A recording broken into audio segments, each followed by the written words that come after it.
பிரித்தானியாவின் பிரைட்டன் பகுதியில் உள்ள ஒரு பாடசாலையில் உயிரியல் ரீதியாக ஆண்களாக பிறந்த மாணவர்கள் பெண்களுக்கான கழிவறைகள் மற்றும் உடைமாற்றும் அறைகளை பயன்படுத்த அனுமதிக்கப்பட்டமைக்கு எதிராக தந்தை ஒருவரும் அவரது 15 வயது மகளும் வரலாற்று முக்கியத்துவம் வாய்ந்த ஒரு சட்ட போராட்டத்தை ஆரம்பித்துள்ளனர்.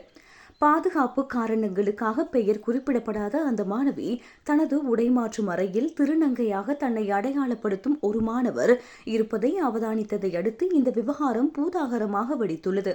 இதுகுறித்து பெற்றோருக்கோ அல்லது மாணவர்களுக்கோ பாடசாலை நிர்வாகம் முன்னறிவித்தல் எதனையும் வழங்கவில்லை என அவர்கள் குற்றம் சாட்டியுள்ளனர். பாடசாலையும் ஆசிரியர்களும் என்னை ஏமாற்றிவிட்டதாக உணர்கிறேன்.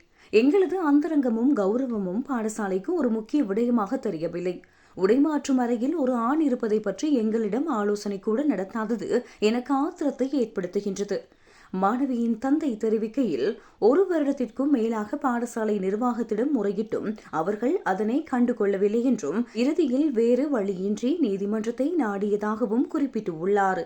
எனது மகளின் உடைமாற்றும் அறையில் ஆண்கள் இருப்பதை நான் ஒருபோதும் அனுமதிக்க முடியாது என அவர் காட்டமாக தெரிவித்துள்ளார். இந்த வழக்கில் சாட்சியமளித்த குற்றவியல் பேராசிரியர் ஜோ ஃபீனிக்ஸ் பெண்களின் அச்சத்தை மிகையான உணர்ச்சி என்று தள்ளிவிட முடியாது என கூறியுள்ளார்.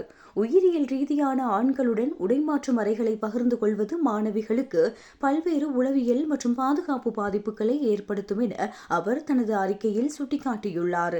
பிரைட்டன் நகர சபைக்கு எதிராகவும் இந்த வழக்கு தாக்கல் செய்யப்பட்டுள்ளது. பாடசாலைகளின் சுகாதாரம் மற்றும் பாதுகாப்பு தரத்தை பேண வேண்டியது சபையின் கடமை என்பதால் அவர்கள் 2வது பிரதிவாதியாக சேர்க்கப்பட்டுள்ளனர்.